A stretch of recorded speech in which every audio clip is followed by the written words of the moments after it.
은혜의 시간 될 수 있기를 주의 이름으로 축원을 드립니다. 사람은 자기의 위치를 찾는 것이 참 중요합니다. 지글러라고 하는 사람이 있었는데 32살까지는 참 인생을 하는 것마다 실패를 봤습니다. 취직도 못하고 사람들이 얘기합니다. 저 사람은 바보 같아. 그렇게 살았습니다. 그래서 자기도 바보처럼 그 인생을 살아왔습니다. 근데 나이가 32살 때에 IQ 검사를 하게 됩니다. 그런데 뜻밖의 IQ가 161이 나왔습니다. 그러니까 사람들이 그때부터 보는 시각이 달라요. 이 사람 천재라고. 이 IQ가 140만 넘으면 천재라고 합니다. 근데 그 천재들 그룹 속에 이제 그가 활동하면서 그 그룹에서 회장까지 맡았는데 그분이 자신을 이제 새롭게 보게 됩니다. 나는 이제는 천재구나. 그래서 그 천재라고 하는 그 확신을 가지고 인생을 살아갔을 때에 그 인생이 완전히 바뀌어졌습니다. 그것은 책에 보면 정상에서 만납시다. 정상의 6단계. 그래서 이 많은 서적들을 썼는데 그 지필가로서 유명해지고 그리고 또 강연을 하면 강연을 그렇게 잘해서 많은 사람들부터 이 존경을 받고 살아갑니다. 나이가 만 95세가 됐는데 지금도 살아서 활동을 하시는데 사람은 자기 위치를 찾는 것이 얼마나 중요한지 몰라요. 이 천재를 잘못 보면은 바보와 같다고 하는 것이에요. 근데 그것을 알게 되면 천재로서의 인생을 살아갈 수 있다라고 하는 것입니다. 우리 인생이 그렇습니다. 우리가 에덴 동산에서 하나님께서 하나님의 형상, 하나님의 모양대로 사람을 창조하셨는데 사람이 죄를 범해서 이 세상에 쫓겨나오게 된 것이죠. 그럼 우리가 하나님의 형상을 입는다고 하는 것은 무엇입니까? 하나님의 모양대로 산다고 하는 것은 무엇입니까? 내 위치를 찾아가는 거예요. 사람의 위치를 찾아가는 것입니다. 그 사람의 위치를 찾아가면은 그 인생이 완전히 변한다고 하는 것이에요. 예수님께서 말씀하십니다. 자기 땅에 오매 저희가 영접지 아니하였으나. 그러니까 예수님은 자기 땅에 왔습니다. 그런데 그들이 영접지 아니에요. 그때에 요한복음 1장 12절에서 보니까 영접하는 자 곧 그 이름을 믿는 자들에게는 하나님의 자녀가 되는 권세를 주셨으니 이는 혈통으로나 육정으로나 사람의 뜻으로 나지 아니하고 오직 하나님께로서 난 자들이니라. 그러니까 우리가 여기 앉아있는 모두는 누구의 자녀입니까? 하나님의 자녀라고 하는 것이에요. 그러니까 우리는 하나님의 자녀의 신분을 망각해서는 아니 된다고 하는 것입니다. 늘 우리는 고백해야 돼요. 나는 누구의 자녀라고요? 하나님의 자녀예요. 그분이 천지를 창조하시고 만물을 주관하시고 섭리하시는 그분의 자녀가 되었다고 하는 것입니다. 그러니까 우리는 하나님의 자녀의 권세로 살아가는 거예요. 보세요. 하나님의 자녀의 권세로 살아가는 사람은 쫄지나 두려워하지 않습니다. 염려하지 않습니다. 오직 하나님만 바라보고 살아가는 것이에요. 이 스테반이라고 하는 집사님이 계신데 지금 우리가 스테반 집사의 설교를 계속해서 몇 달 동안 말씀을 듣고 있습니다. 스데반이 어떤 사람이었습니까? 6장에 보면 성령이 충만하고 믿음이 충만하고 은혜가 충만하고 권능이 충만한 자였어요. 그러니까 하나님의 은혜를 받고 하나님의 권능에 충만해서 사니까 두려울 것이 없습니다. 사도행전 6장 13절에 보면 이제 사내들인 공회원, 지금으로 말하면 국회의원 이상 되는 그 사람들이 스데반을 잡아왔어요. 너는 율법을 어긴 죄가 있어. 너는 성전을 못 어겼어. 너는 죄인이야. 그리고 70명의 사내들인 공의원이 쭉 둘러서서 그 가운데 딱 세워놓고 증언을 합니다. 그때 스데반은 담대하게 얘기해요. 어떻게? 나는 하나님의 백성이라는 거예요. 나는 하나님의 자녀라는 거예요. 나는 하나님의 딸이라는 거예요. 하나님의 아들이라는 거예요. 그 권세 가지고 담대히 설교를 합니다. 그러니까 이 하나님의 자녀는요, 누구 앞에서도 당당합니다. 유대인들은 지금 3가지 죄를 범하고 있어요. 첫째는 유대인들은 자기들만, 자기 혈통들만 하나님의 자녀라고 생각했어요. 그런데 예수님도 분명히 말씀하셨잖아요. 하나님의 자녀는 혈통으로 되는 것이 아니에요. 그 유대인들은 자기들만 하나님의 자녀라고 이렇게 생각하고 살았거든요. 그 스데반은 그것을 하나하나 조목조목 이제 얘기합니다. 두 번째는요, 율법을 어긴 죄. 율법은 누가 어겼느냐? 스데반이 어긴 게 아니라 지금 신문하고 있는 사내들인 공의원, 당신들이 율법을 어겼습니다. 세 번째는요, 성전 모독죄입니다. 성전을 누가 모독하고 있느냐? 당신들이 모독하고 있습니다. 그러면서 스데반은 그들 앞에서 담대히 설교하면서 어떤 설교를 하느냐? 이 성전에는 하나님이 계시지 않습니다. 이렇게까지 말씀을 인도합니다. 그러니 이 설교를 하고 순교를 당하지 않는다는 것은 비정상이에요. 자기는 목숨을 내놓고 그 하나하나 조목조목 이것을 다 설명합니다. 그것이 오늘 본문의 말씀이에요. 우리 44절 다 같이 내려가서 보십니다. 44절 시작. 광야에서 우리 조상들에게 증거의 장막이 있었으니 이것은 모세에게 말씀하시니가 명하사 그가 본 그 양식대로 만들게 하신 것이라. 스데반은 하나님의 자녀라고 하는 확신이 있습니다. 하나님의 자녀는 하나님을 누구라고 부를 수 있습니까? 아버지라 부를 수 있어요. 로마서 8장 15절에 보면은 우리는 두려워하는 영을 받지 아니하고 양자의 영을 받았으니 아버지라 부르짖느니라 그래요. 하나님을 누구라고 부른다고요? 아버지라고 부를 수 있는 그 양자의 영을 가진 자예요. 그러니까 우리가 하나님의 자녀가 되었기 때문에 하나님을 이 원문에 보면 아빠라고 하는 말입니다. 그러니까 우리나라로 말하면 아빠라고 하는 뜻이에요. 아버지라 부르짖느니라 그래요. 그러니까 양자의 영을 받았어요. 그래서 우리는 하나님의 자녀예요. 그러면서 우리 속에서 날마다 너는 하나님의 자녀라고 증거하시는 분이 있는데 그분이 누구냐? 성령 하나님이시라는 거예요. 그러니까 보세요. 하나님께서 태초에 천지를 창조하십니다. 그때 예수님도 함께 하셨어요. 예수님과 하나님이 천지를 창조하시면서 그 창조하신 역사를 누가 증거하느냐? 성령님께서 증거하세요. 하나님께서 우리를 하나님의 자녀로 삼으셨습니다. 그 하나님의 자녀된 것을 누가 증거하느냐? 내 속에서 성령께서 증거하신다면 너는 하나님의 자녀라. 너는 하나님의 자녀라. 그래서 이 스데반은 담대하게 사내들인 공회원들에게 이 설교를 하는 것이에요. 광야에서 우리 조상들에게 증거의 장막이 있었으니 이 증거의 장막입니다. 오늘 말씀의 제목이 무엇입니까? 증거의 장막이에요. Tabernacle of Witness. 증거의 장막. 그러니까 증거라고 하는 것은 증인이라고 하는 말이요. 증거의 장막이 있었다. 그런데 증거의 장막이 어떻게 되었느냐? 모세에게 말씀하신 이가 명하사 그래요. 모세에게 말씀하시는 이가 누구입니까? 하나님이 명하셨어요. 무엇을? 증거의 장막을 명하셨어요. 그가 본 그 양식대로 만들게 하신 것이라. 그 양식대로 만들게 하셨단 말이죠. 이 증거의 장막은 어디에 나오느냐면 출애굽기 25장부터 시작해서 27장에 보면은 증거의 장막을 이렇게 만들라. 아주 구체적으로 지시하십니다. 하나님 그 지시한 것들을 이제 28장부터 이제 40장까지 출애굽기 전체가 이 성막에 관한 이야기입니다. 증거의 장막에 대한 이야기라는 거예요. 증거의 장막을 회막이라고 이렇게 불렀습니다. 회막이라고 하는 것은 하나님을 만나는 장소다 그런 뜻이에요. 미팅 플레이스. 그 하나님을 만나는 장소로 증거의 장막. 또 두 번째는 성막이라 이렇게 했습니다. 성막이라고 하는 것은 하나님께 예배드리는 처소 이런 의미였어요. 그 증거의 장막을 본 그대로 다 만들었다 이렇게 표현하고 있습니다. 그런데 증거의 장막을 주기에 앞서서 하나님께서는 출애굽기 20장에 보면 10계명을 줍니다. 다시 말하면 이 교회가 세워지기 전에 하나님의 말씀을 주세요. 10계명은 무엇입니까? 1계명에서부터 4계명까지는 하나님을 사랑하라. 5계명부터 10계명까지는 이웃을 사랑하라. 그 말씀을 주시고 이제 성막을 지켜야 합니다. 그 성막을 구체적으로 말씀하시면서 그 장막을 다 지켜 만들어요. 그래서 이 성막은 이동이 가능했습니다. 그러니까 오늘 말씀해 보면 그 만들고 나서 45절 같이 읽습니다. 45절 시작.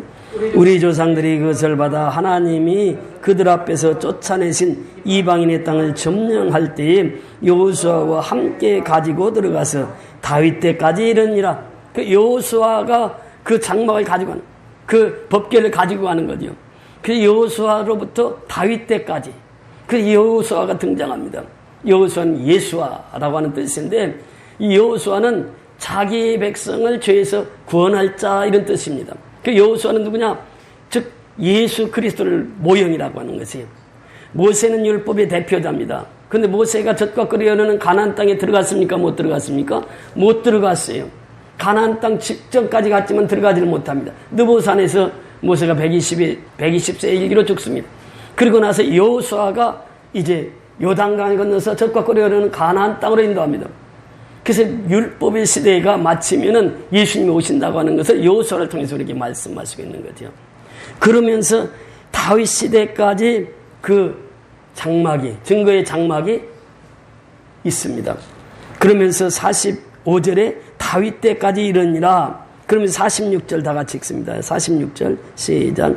다윗이 하나님 앞에서 은혜를 받아 야곱의 집을 위하여 하나님의 처소를 준비하게 하여 달라고 하더니, 다윗이 하나님 앞에서 무엇을 받아? 은혜를 받았단 말이죠. 다윗이 은혜를 받고 나니까 제일 먼저 하고 싶은 것이 있었어요. 그것이 무엇입니까? 하나님의 전을 짓는 것이었어요. 그래서 하나님의 전을 지켜달라고 다윗이 하나님 앞에 기도하는 거예요. 다윗이 은혜 받아서 이제 모든 사람들에게 얘기합니다. 자, 우리 이제 하나님의 성전을 지읍시다. 이렇게 얘기하니까 왕이 그 얘기를 하니까 모든 관료들이 그리고 모든 백성들이 즐겁게 예물을 가지고 드립니다. 다윗 왕도 많은 예물을 바쳤습니다.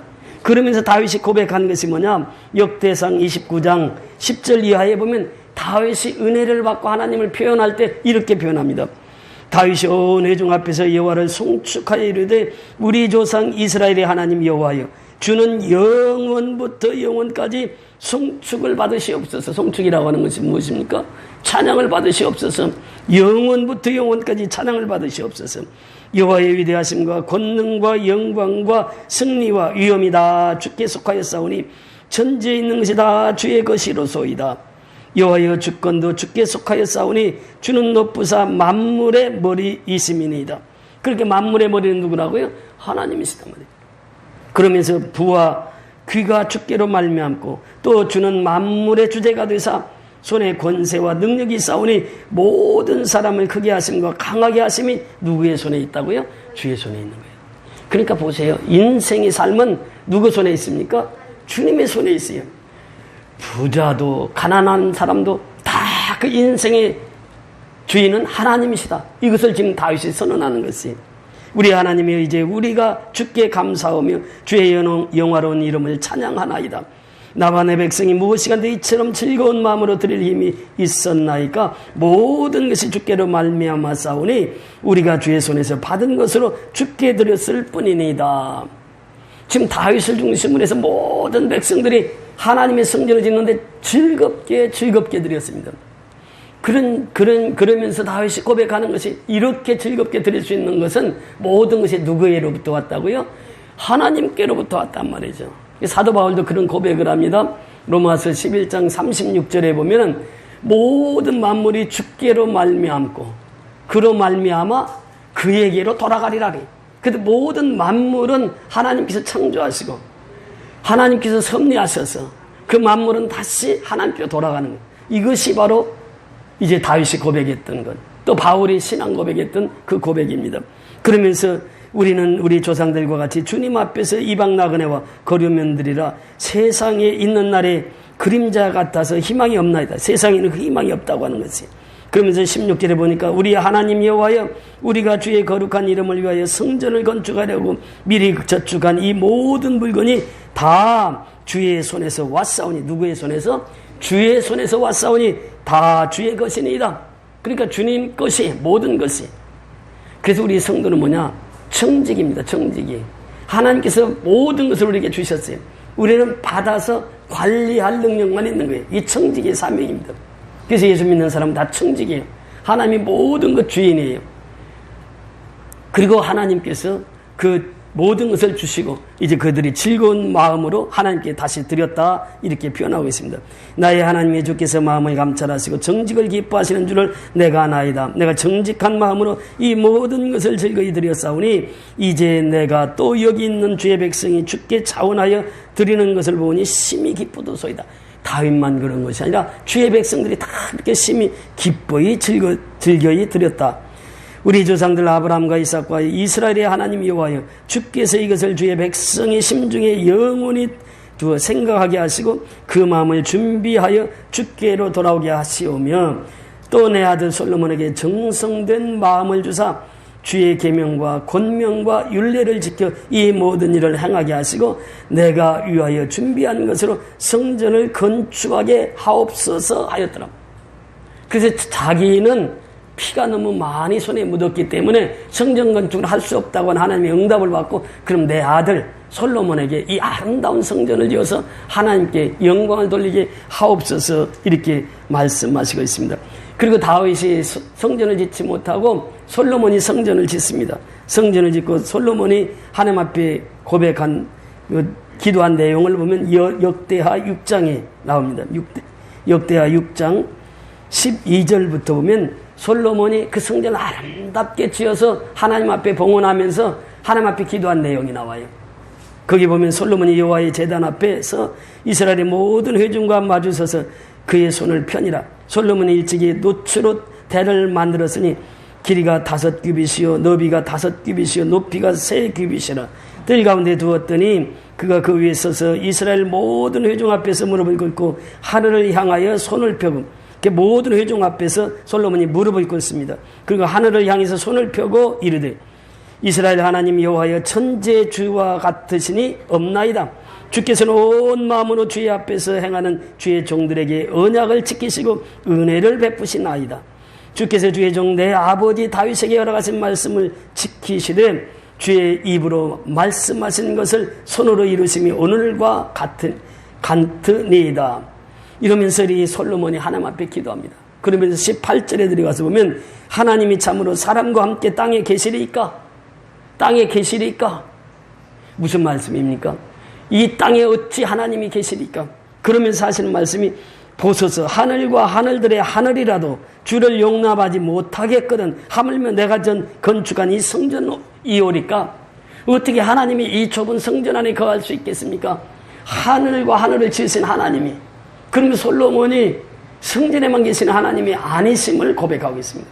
그러니까 스데반이 담대하게 설교할 수 있었던 것은 우리 하나님은 성전에만 계시는 하나님이 아니다. 이 스데반의 죄목이 무엇입니까? 성전 모독죄라고 하는 것이에요.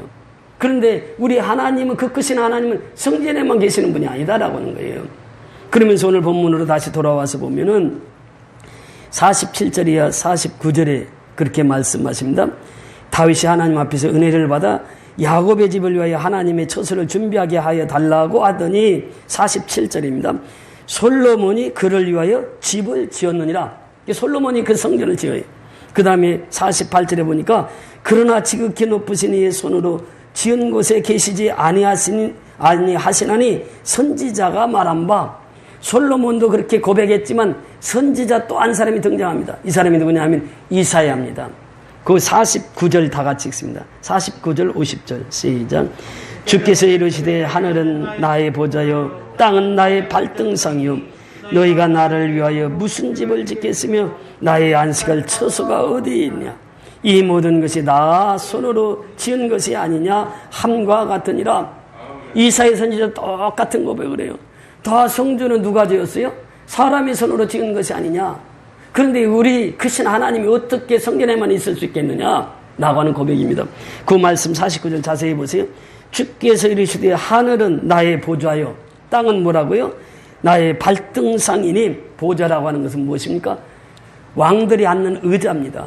하늘의 온 우주가 하나님의 보좌란 말이죠. 그러면서 땅은 뭐라고요? 나의 발등상이라. 그 왕의 보좌의 앞에 보면 발등상, 그 발을 얹어놓는 것이 발판이 있습니다. 발판. 발등상이라는 것은 발판이요. 땅을 발판으로 삼고 온 하늘을 하나님의 보좌로 삼고 살아가는 하나님께서 어찌 이 작은 성전에만 계시리까? 그 고백입니다. 성전에 안 계시다는 말은 아니에요. 그러나 이 스데반이 지금 설교하는 것은 우리 하나님은 성전에 계시지 않습니다. 우리 하나님은 무소부재하신 하나님이요. 그 하나님은 온 우주에 계신 하나님이십니다. 그러면서 사내들인 공회원들에게 담대하게 그 메시지를 전가합니다. 사실 이 설교를 하고 죽지 않는 것은 비정상이에요. 그들이 이제 율법을 어긴 죄, 성전의 모독죄로 체포해서 지금 신문하는 가운데에서 이 스데반이 담대하게 이렇게 설교를 하고 있습니다. 여러분 그렇습니다. 하나님의 자녀는 누구에게나 꿀릴 것이 없습니다. 당당합니다. 말씀을 지키고 사는 사람은 언제나 당당히 정직하게 살아갑니다. 하나님 보시기에 정직하게 살아간다고 하는 것이에요. 이것이 바로 하나님의 자녀입니다. 여러분, 성막이라고 하는 것은 무엇이 있습니까? 이 성막에 들어가면 제일 먼저 휘장이 있습니다. 휘장 안에 무엇이 있었죠? 지성소에 가면 법궤가 있었고 속죄소가 있습니다. 그러니까 법궤 안에 들어있는 것이 뭐죠? 법궤 안에 들어가 있는 건 십계명 두 돌판이 들어가 있었죠. 아론의 쌍난 지팡이가 들어가 있었죠. 그 다음에 또 하나가 무엇입니까? 만나 항아리가 들어가 있어요. 왜 증거의 장막이라고 하느냐? 이 지성소 안에 이 법궤가 있었기 때문에. 법궤는 무엇입니까? 두 돌판이 있었기 때문에. 두 돌판은 무엇입니까? 하나님의 말씀이 있었기 때문에. 여러분, 십계명은 무엇을 상징한다고 말씀드렸죠? 십자가입니다. 십자가. 그 십자가가 있기 때문에 증거의 장막이 된 거예요. 그러니까 우리 교회는 말씀이 있다고 하는 거예요. 그게 우리가 말씀을 받으러 오는 것이에요. 증거의 장막이 바로 말씀이 있기 때문에 증거의 장막이 되는 거예요. 자, 성소로 나오면 또 뭐가 있습니까? 맨 앞에 향단이 있었고, 그 다음에 7 금촛대가 있었고, 떡상이 있었습니다. 그 성소 안에서 그 떡상이 있어요. 등대가 있습니다. 그 다음에 향단이 있어요. 그래서 하나님 앞에 기도하면 그 향단의 그 기도를 상징하잖아요. 그래서 이 성소가 그렇게 있었고, 성소 밖에 나오면 물두멍이 있었고, 그 다음에 번제단이 있었어요. 그런데 이 번제단이라고 하는 것이 참 중요한데, 이 성막을 짓기 전에는 제단의 역사가 있었습니다. 단의 역사가 있었다는 것이. 그 단의 역사가 뭐냐면 번제단입니다. 번제단은 어떤 것입니까? 짐승을 잡아서 그 각을 떠서 나무를 쌓아놓고 그 위에다 올려놓고 불을 태워서 번제로 하나님 앞에 드리는 장소예요. 이 번제단입니다. 번제단은 피가 있어요. 그 피를 성소에 뿌립니다. 그러니까 여기서 보면 번제단은 예수 그리스도의 십자가를 상징하는 것이고, 물두멍은 손을 씻는 회개를 상징하는 거죠. 그 다음에 또 성소에 들어오면 등대, 이 빛을 말씀하고 있고, 향단, 기도, 또 떡상, 주님의 몸과 피를 기념하는. 그리고 이제 더 지성소에 들어오면 하나님의 말씀이 계신 것이에요. 자, 그래서 성막 전체는 누구를 가리키고 있습니까? 예수를 가리키고 있다는 거예요. 예수를. 성막 전체가 예수를 가리키고 있어요. 그래서 예수님께서 말씀하신 거예요. 이 성전을 헐라 내가 사흘 만에 일으키리라. 예수님의 몸을 두고 하신 말씀이에요. 그게 성전은, 교회는 오늘날 다 예수를 가리키고 있다는 거예요. 그 성경 전체가 예수를 가리키고 있어요. 요한복음 5장 39절에 보면 이 성경은 누구에 대해서 말한 것이라? 내게 대하여 말한 것이라. 그 성경 전체가, 성막 전체가 예수를 가리키고 있다고 하는 것이에요. 그럼 예수를 가리키고 있는데 그 핵심이 뭐냐? 십계명의 핵심은 뭐냐? 십자가라고 하는 것이에요. 사도 바울은 이 사실을 이렇게 고백합니다. 우리 성경 한번 같이 보십니다. 에베소서 2장입니다. 에베소서 2장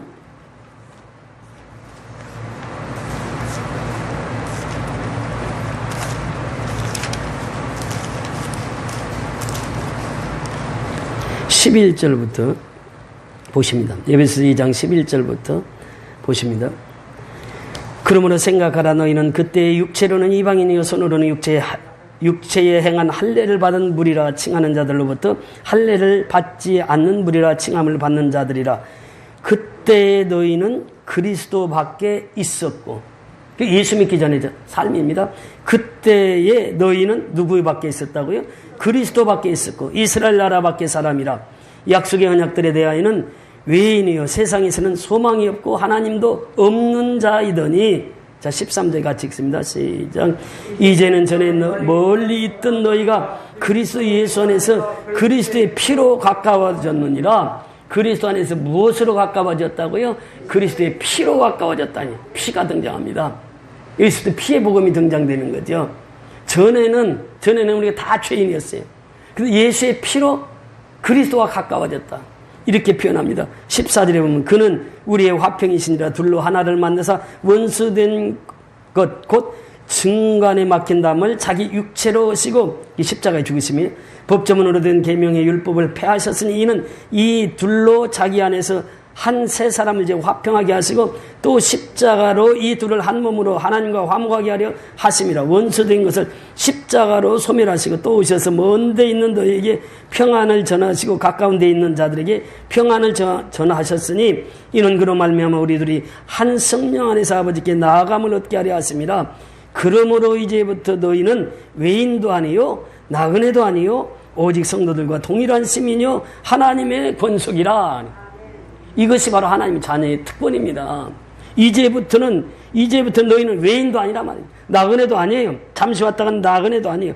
오직 성도들과 그래, 성도, 세인트, 즉 세상으로부터 구별된 무리라면 성도들과 동일한 시민이요 하나님의 권속이라, 하나님의 자녀라 그 말입니다. 그 자녀의 신분을 이렇게 예수의 피로 얻게 되었다고 하는 것입니다.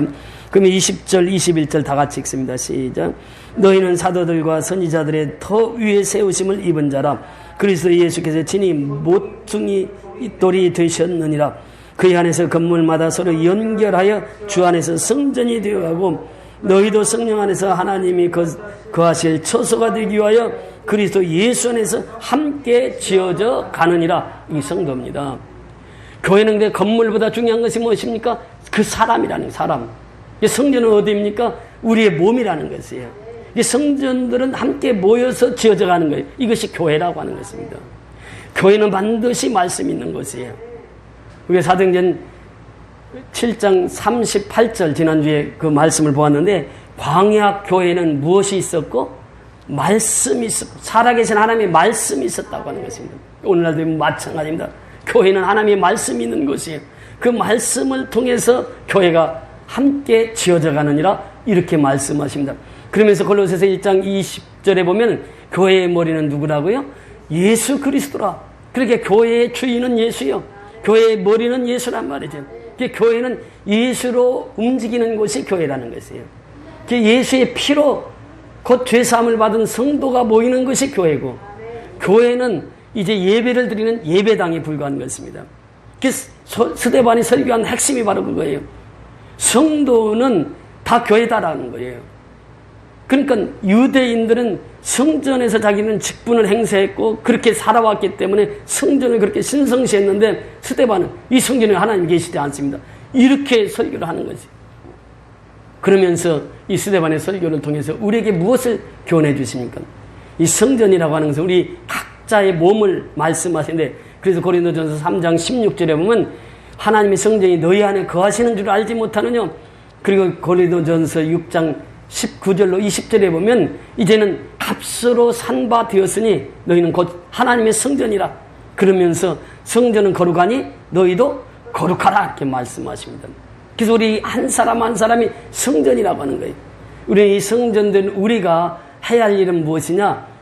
예수의 피를 증거하는 것입니다. 이것이 바로 우리의 사명이라는 거예요. 예수의 피는 우리를 하나님과 화목하게 하셨고 예수의 피는 우리를 죄사함을 주셨고 예수의 피는 우리를 하나님의 자녀로 삼으셨다고 하는 것이에요. 그래서 이 증거의 장막은 바로 예수의 피가 있는 곳이에요. 그래서 예수의 피를 받아서 우리는 이제 모든 사람들에게 예수의 피를 증거하는 자가 되어야 된다고 하는 것입니다. 여러분 우리가 미얀마 선교를 하고 있습니다. 하나님은 바로 예수의 피를 미얀마 땅에도 뿌려지기를 원하는 것이에요. 그래서 지금 그렇게 어려움을 겪고 있습니다. 지난주에 제가 카톡을 보내면서 지금 친부족은 이 따로 목사님이나 니안 목사님이 친부족 출신입니다. 그 친부족이 지금 10만이나 이 피난 행렬에 동참했어요. 그들이 거하는 곳이 어디냐? 동굴입니다. 지난주에 제가 그 동굴에서 예배드리는 그 모습을 보낸 적이 있는데 지금 동굴에서 예배를 드려요. 그러면서 오늘 아침에 사진 한 장이 왔는데 지금 동굴 밖에서 이제 거처를 마련하는데 지금이 우기입니다.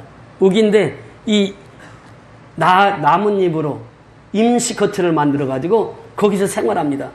그것이 지금 친부족들의 삶이에요. 그러면서 하나님께 기도해 달라는 거예요. 지금 이들이 지금 우기 때에 낙엽으로 이렇게 임시 거처를 만들어 놓고 그 속에서 생활하고 있다는 거예요. 그러니까 우리가 미얀마를 위해서 기도할 때에 그들도 다 우리의 식구들이에요. 우리의 자녀들입니다. 그래서 이번 6월 30일까지 제 17차 선교를 하고 있는데 지난주도 많은 분들이 동참을 했습니다. 여러분 기도할 때마다 우리 미얀마를 위해서 기도하고 또 미얀마 선교에 후원하는 후원자들을 위해서 우리는 늘 기도해야 됩니다. 우리는 심부름꾼에 불과한 것이 우리 장로님 기도하셨습니다만 우리는 청지기에 불과한 것이에요. 주인은 아버지고 하나님이시. 그 하나님의 일을 명받아서 우리는 심부름을 하는 것입니다. 이것이 청지기의 사명이에요.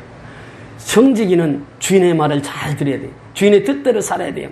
말씀의 핵심이 무엇입니까? 전번에도 말씀을 드렸습니다만 말씀이라고 하는 것은 프로텍트라고 하는 것이에요. 그래서 이 말씀은 우리 모든 것을 해함으로부터 막아주십니다. 보호해주십니다. 지켜주십니다. 이것이 하나님의 말씀이요. 이스라엘 백성들을 구름기둥과 불기둥으로 지켜주시고 인도하셨던 것처럼 말씀 우리를 지켜주시고 보호해주시는 거예요. 두 번째 말씀은 프로바이드, 제공하는 것입니다. 모든 것을 제공하는 것이 말씀이라는 거예요. 그래서 우리는 하나님의 입으로부터 나오는 말씀으로 말미암아 사는 것이 성도의 삶입니다. 그것이 하나님의 말씀이라는 거예요. 예수의 피. 그 다음에 마지막 중요한 것은 하나님의 모든 계획은 말씀 속에서 나온다고 하는 것이. 그래서 이 프렌, 우리의 세 가지 말씀을 항상 기억하고 살자고 말씀을 드렸습니다. 그 말씀의 핵심은 바로 예수의 피라고 하는 것이에요. 그 피는 우리 증거의 장막에서 반드시 증거해야 될 사명입니다. 그래서 이 증거의 장막, 교회의 사명은 뭐냐? 예수의 피를 증거하는 것이에요. 그래서 교회는 교회를 낳고 성도는 성도를 낳아야 건강한 성도의 삶을 살아가게 되는 줄 믿습니다. 아무튼 우리 선교연합교회가 이 말씀을 통해서 증거의 장막이라고 하는 이 말씀을 통해서 우리가 은혜를 받았으니 이 받은 은혜를 예수의 피를 모든 사람에게 증거해서 생명을 살리는 일에 앞장서 일하는 저와 여러분이 다 될 수 있기를 주의 이름으로 축원을 드립니다.